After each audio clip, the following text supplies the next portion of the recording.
Every year, millions of students chase the dream of a college degree, but behind university walls, a silent threat is growing. And today, I will expose the hidden crisis happening on college campuses. So stick with me because by the end of this video, I'll show you not only why this is happening, but ultimately what we can all do about it. While some students graduate and launch successful careers, others actually do not. In fact, up to 40% of undergrads drop out in the first year alone. Why? Financial issues? Sure. Poor study habits? Definitely. Bad professors? We've all had them. But there's another challenge facing the modern student. Video games. Yes, video games.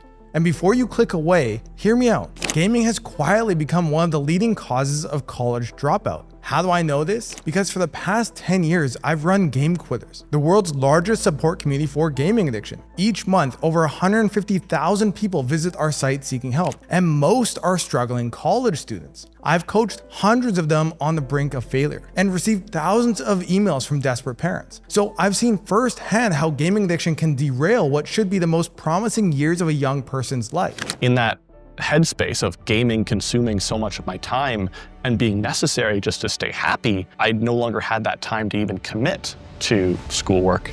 I started getting worse grades. I dropped out due to gaming. Much rather just sit and play video games than spend time on learning the material. Just ignoring all responsibilities, all interactions with other humans. Really is when I got into college and my parents weren't there anymore. That's where it was like all night up until 5 a.m. sometimes, missing classes the next day. That's where I was it was really obvious that it was a problem. And let me be clear, this isn't anecdotal. Research actually backs it up. To understand this issue, we first need to understand who the modern student actually is. Times have changed. The college student of today isn't just hitting the books and attending frat parties. They're also a gamer. In fact, a staggering 92% of students play regularly, with 75% investing over 20 hours a week to play. That's almost 3 hours a day gaming. Now let's put that in perspective. Here's what a typical day will look like for a full-time student. Sleep, 8 hours. Classes, 4 hours. Studying using the 2-to-1 rule, 8 hours. Meals, 2 hours. Transportation, 1 hour. Personal care, an hour. And that's already 24 hours. And we haven't even included things like exercise, socializing, jobs, or other responsibilities. So when you add 3 hours of gaming into your daily schedule, something has to give. And unfortunately, it's usually sleep and studying that gets sacrificed. Making matters worse, colleges themselves are actively normalizing and even promoting gaming culture on campus. An increasing number of institutions are adding esports programs, including more than 260 colleges and universities across the US and Canada that now offer varsity esports teams with scholarships. And there are thousands of other schools involved in collegiate esports overall. Now, don't get me wrong. I'm not against college esports or gaming communities. I'm not even here to say all gaming is bad and sound like some out-of-touch boomer. But there's a serious irony here. The very institutions that should be identifying this problem are actually legitimizing and sometimes even encouraging it without any guardrails. In moderation, gaming is fine, whatever. But when played excessively, which is the context of today's video, gaming is a high-risk activity that can ultimately cost you your education. Don't believe me? Well, 2 studies investigating the link between gaming and academic performance found the more you gamed, the more your GPA dropped. I mean, just think about this for a minute. It's not like the idea is far-fetched. Now, a college in Utah also found some interesting data. They found that 74% of freshmen played longer than intended, 50% experienced gaming-related loss of sleep, and 60% had tried to reduce the amount they played. But here's the kicker. Only 9% believe their gaming habits would significantly impact their academic success. Now, other investigations found a staggering 48% of student gamers agreed that gaming kept them from studying, and 9% even used gaming to procrastinate on their work. So now that we understand the scale of the problem, let's see how it plays out in reality. I want you to meet Jake. Like many young Canadian boys, he really liked playing video games. What's special about video games is that they're this mixture of beautiful storytelling or escapism or just a play that you can't find anywhere else. Although he played a bit too much during his teenage years, he still managed to balance it with school, sports, and a friend group. But that all changed when he went off to the University of Guelph and away from his family. My experience playing games changed from being this fun, happy place to this challenge and way to try and find some kind of achievement and success, until eventually just became the way to get away from all of my pain. In that headspace of gaming consuming so much of my time and being necessary just to stay happy, I no longer had that time to even commit to schoolwork. Without his parents monitoring his play, Jake began gaming all night and missing classes. He started losing weight and even stopped showering as much. But only he knew that. My parents didn't know about my situation. They thought I was doing great. I had, over the years, mastered the art of lying to them so that I could keep this space of gaming alive. Eventually, things caught up with him when he started failing university courses and lost his work placement. His situation continued to spiral, and he was on the verge of being evicted from residence after he missed the registration deadline. This was his rock bottom. I had three choices of either sending an email, which admitted all of my faults. The next option was I could run away, or I could kill myself. Thankfully, he chose to send an email to his mom asking for help. I knocked at the door and he opened the door, and it was the worst day of my life as a mother. He's 6'2", and he weighed 127 pounds. I just hugged bones. He was trembling. He had facial tics. His face, which was usually squeaky clean, was a mess of acne. His hair was extremely greasy. He smelled horrific. The room smelled horrific. And he just looked completely disheveled and so fragile. I just held and held and held him, and realized in that moment that my eyes had been closed long enough. It was time to open them. But Jake's story, while heartbreaking, isn't an isolated incident or an extreme outlier. In fact, I've worked with thousands of gamers over the years, and I've recognized a clear pattern that I call the college gaming cycle. Jake's experience follows this pattern almost exactly, and understanding it is how you can recognize the early warning signs before a student reaches this hidden crisis point. So let's start with a simple question. Why do gaming habits that were manageable in high school suddenly become destructive in college? It comes down to three important shifts. First, structure versus freedom. In high school, your day is structured with classes from morning to afternoon. Then maybe you have practice or whatever, and your parents are around to be like, hey dude, maybe pause that game and go do your homework. But in college, you have total freedom. No one's watching. You might have just a couple hours of class, and then the rest of your day is yours to manage or mismanage. Second, the safety net disappears. High school teachers are constantly reminding you about assignments, giving you second chances, and letting you turn your stuff in late. But college professors, they put the syllabus online day one and expect you to figure it out yourself. If you miss a deadline, you're screwed. Third, and this is the dangerous one, you've built up this false confidence. Because you've been gaming like crazy throughout high school, but still pulling off decent grades with minimal effort, you think that you're immune. You've convinced yourself that your gaming habits aren't actually a problem. I mean, other than your mom constantly nagging you, which is super annoying, you aren't really experiencing any negative consequences. But when you hit college, that's about to change dramatically. Suddenly, you're dealing with harder classes, less structure, no supervision, and way more stress. And your go-to coping mechanism for everything, it's gaming. So instead of doing your college work, you play. You stay up way late and start skipping class. I mean, you can just watch the lecture later on your computer anyways, but then you play instead, and you get further behind, causing more stress. And what do? You escape further in the games to cope with your anxiety. And this creates a cycle of academic self-destruction. And now, for the first time in your life, you're failing. First, it's just a late assignment. Then it's failing an exam. And then it's failing a class or even a semester altogether. This is your rock bottom. And this destructive cycle is happening on campuses nationwide. I hear stories like this from students all the time. For instance, take Vil, a software engineering student who shared this. During this semester, my gaming habit really screwed me over. I've stopped reading and attending classes, meaning that in some of the courses, I'm now so far behind that it seems hopeless to catch up again. But he's not alone. Another student confessed. The last straw was today when I was supposed to be at uni taking an exam, but instead I was at home playing League of Legends. And it's not just students who are seeing it. Here's what a teacher told me. Some students are just not willing to work hard.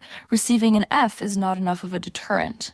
They would rather play video games than do their homework. And unfortunately, this shows how addiction is often misinterpreted as laziness. But more on that in a minute. But here's what makes this crisis truly devastating. Unlike other college problems that get intervention, gaming addiction silently steals years of your progress before anyone notices. By the time most students reach out for help, they've already lost thousands in tuition, damaged their GPA beyond repair, worsened their depression and anxiety, and fallen years behind their peers. The cost isn't just financial. It's the derailing of a student's potential that may never be recovered. So, if this problem is so widespread on campuses nationwide, why isn't it being addressed? Well, there are two key answers. Students don't seek help, and institutions aren't looking for the problem. So, why don't students speak up? Well, the answer is painfully simple: shame and stigma. As this gamer shared, Everyone knows I was playing too much instead of doing real work. They just see it as a personal failure rather than a real problem. and another shared, My teachers and professors weren't aware of it. No one asked any questions when I was missing assignments and skipping class. and to make matters worse, 2 in 3 students say they keep issues or problems to themselves. The main reason for not seeking help is stigma, the fear of being judged, dismissed, or misunderstood. Second, even when students do seek help, schools often miss the problem entirely, like how this gamer shared. I remember going to the in-house psychiatrist once, and I was diagnosed with having trouble adapting to a new environment. They didn't ask me if I was gaming excessively, and I didn't tell them either. Now, it's easy to look at these students with the stigma of being lazy, unmotivated, or simply not being prepared for college. But the reality is, they are struggling with addiction and need support. Think about how colleges handle other student issues: underage drinking. There are clear policies, dedicated staff, and mandatory education programs. Mental health struggles. There are counseling centers, awareness campaigns, and faculty training. Even academic problems like poor study skills have tutoring centers and academic advisors to help. But mention gaming addiction, you'll get blank stares, or even worse, confusion about why it's even a problem. I mean, isn't gaming just how students relax these days? This massive blind spot means struggling gamers fall through the cracks of otherwise helpful support systems. But surely educational institutions are aware of this issue, right? Well, my own personal experience trying to bring attention to this problem reveals just how deep institutional blindness goes. When I realized this problem wasn't being addressed, I actually was determined to do something about it. I thought, what better way to help struggling college gamers than to equip faculty members with the skills they need to help their own students? Or at the very least, to help them see some of the warning signs and then encourage that student to get help. So I reached out to one of the largest student affairs associations in the world and offered to do a free workshop. I was even offering to fly there on my own dime. Now, maybe that wasn't the smartest idea, but I really wanted to make an impact here. So I sent the email and waited for their response with a lot of anticipation. A few weeks later, their response arrived. Dear Cam, the topic of gaming and the impact on college students is an area that has not been explored much by university professionals. Nice, they recognize it. And the presentation offered is forward-thinking and challenges professionals to move out of antiquated thinking. All right, this is good. And the proposal is supported by empirical evidence and research conducted by the presenter. And it is an untapped area that has been neglected and ignored by university professionals who do not have the expertise to dive deeper into the issue. All right, now I'm getting really excited. And then it continues. Unfortunately, this proposal does not represent a program that will lead towards solutions for a very real problem campus professionals are trying to address. Wait, what? I mean, are you kidding me? Honestly, I couldn't believe it. Yes, this is an issue we aren't doing anything about, but no, we don't want to do anything about it. Unfortunately, this is what we're up against: institutional blindness to a problem that's affecting thousands of students every year. But despite this resistance, there's too much at stake to give up. Students are failing out, parents are losing tuition money, and futures are being delayed. So whose job is it to help these struggling gamers? And what can actually be done? There are 4 key stakeholders who each have a critical role to play in addressing this crisis. First, universities and their student affairs departments. Second, parents and family members. Third, students themselves. And fourth, the gaming industry, and broader gaming community. Now, while this video is primarily about raising awareness of this issue, I want to offer some straightforward starting points. So here's what each stakeholder can do to make a difference. For universities, create awareness campaigns specifically for gaming issues and train staff to recognize warning signs. Students are not always going to take the initiative to ask for help, so staff need to be proactive to ask the right questions. For students, be honest with yourself. If gaming is affecting your academics, it's time to set healthier boundaries and get the mental health support you need to find the right balance. For parents, approach your gamer with compassion, not criticism. This is an addiction, not just laziness or poor discipline. Watch for dramatic weight changes, declining hygiene, or withdrawn behavior. I have a separate YouTube channel with educational content to help you specifically as a parent, and you can find it in the description below. I also think many gamers would benefit from a gap year to work and develop their executive functioning skills prior to the rigor of university. Now, for the gaming community, you're the first line of defense. So look out for your fellow gamers and promote healthy gaming habits. If you know your buddy has an assignment due, hop on Discord and study with him as an accountability partner, rather than asking him to play a quick game. Get good needs to apply to life skills as much as gaming skills. You can also join our Discord server and find like-minded peers, link in the description. And finally, while my focus today has been on what universities, students, and parents can do, we can't ignore the role of the gaming industry. Game developers and platforms have a responsibility to acknowledge how their products can impact the mental health of young people, especially when they're actively pushing for them to be integrated into schools. This crisis remains hidden because no one wants to address it. Not students trapped in shame, not institutions ignoring it, not parents who don't understand it, and certainly not gaming companies profiting from it. But hidden doesn't mean there aren't solutions. And that's where Jake's story gives us hope. So remember Jake, the student whose mother found him pale and failing classes in his dorm room? Well, I'm happy to report that Jake moved back home and with the support of his family, managed to turn his life around. He's since graduated from college and now works at a software company. He's a happy ex-gamer who is doing really well for himself, and we couldn't be more proud. His story proves that a gaming addiction doesn't have to define a student's future. With the right awareness and support, change is possible. So whether you're a student struggling yourself, a concerned parent, or an educator who wants to make a difference, the time to act is now. You can visit gamequiz.com for a ton of educational resources to help. This crisis doesn't have to remain hidden, and it doesn't have to continue. We have the knowledge and tools to address it. All we need now is the willingness to act. Every student deserves the chance to fulfill their potential. The question is, will we continue to let games determine their future? Or will we finally address the hidden crisis happening right in front of us?